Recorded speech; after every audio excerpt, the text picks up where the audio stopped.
Okay, so here's the status of what I've got done so far.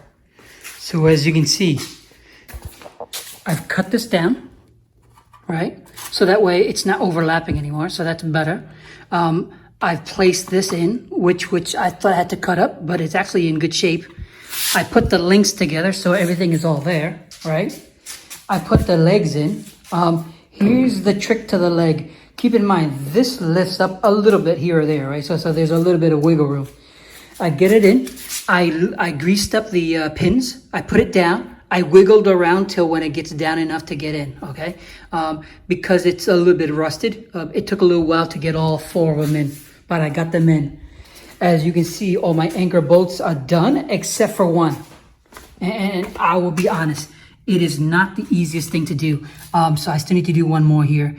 For all the other ones, I actually dig that pretty deep, but when I was locking it in, it kept coming up. So I'm hoping I don't have any surprises there. You know what I mean? So I got that. As you recall, I had the motor and the controller connected.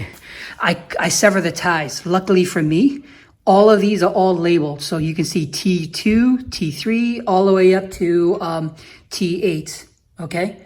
So luckily on this side, it's the same thing. So I have to pay attention, make sure these little tags don't disappear. As you can see, the wiring, so the way it sits, had that motor been up here, this box would be over here, which I have to climb up to do. So I was able to connect it over here. And the trick, of course, is the original owner had this already. So I just, bolted to the wall here. I bolted it here, okay? So that way this is in place.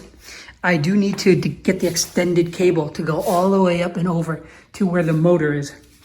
I still need to figure out how to mount the motor. And the trick, of course, is there's mounting brackets right over here, as you can see, all right? So what I need to do is I could do one of two things. I could either bolt it to the 2 bolts that are here right here, or swing it over, bend it down, and bolt it to the 2 that's over here, 2 or 4 that's over here. But in any case, it needs to be bolted. I need to extend the cables here. And last and not least, I need to get a power jack over here for 220. Now, when I have my electrician come by, I may have him extend this from inside all the way down, so that way we've got a little bit more work, okay? Other than that, I need to clean this off, and I need to cut this down in order to fit that space, so that way the car can drive right over it. But as you can see, I'm getting there. All right, so let me get my electrician to, or better yet, if I could find the right cabling, I'll actually do that myself.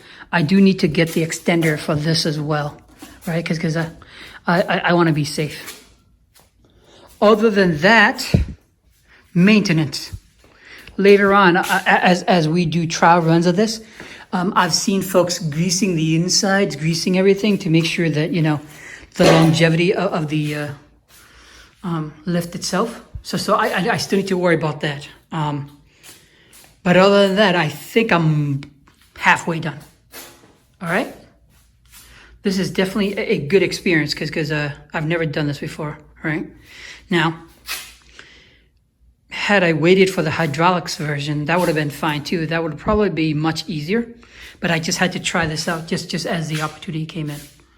So I just want to show you guys what I've gotten up to so far. It looks like it's not far, but to be honest with you, that's still a lot of work. All right, talk to you guys later. So to continue on, what I did was I lift and I put the motor in place. What I've come to realize is the piece that's here, I pushed it down so that way I can get more of the grooves, right? You see it? See how it's moving? So that's a good thing. Unfortunately, I think this is bad, so I have to replace this. The concern I have is, as you can see, I need to mount this in. So if you take a look from this side, you see that I barely got it on, which is technically not safe. Ideally, I need to make sure I bolt this on correctly, right? more or less is to get this squared away and then bolt down to here. I flipped this upside down so I can actually leverage it, okay? So once this is locked in place, I will then rerun the wires to test it out. But at least it's getting closer, guys. Lately, I've been dealing with a truck, a van, so I didn't get a chance to do this much. So at least now you get to see it's mostly there, okay? So let me finish locking that in place to make it safe. Make sure that it can twist the core to move the chain and everything, all right? So for next time.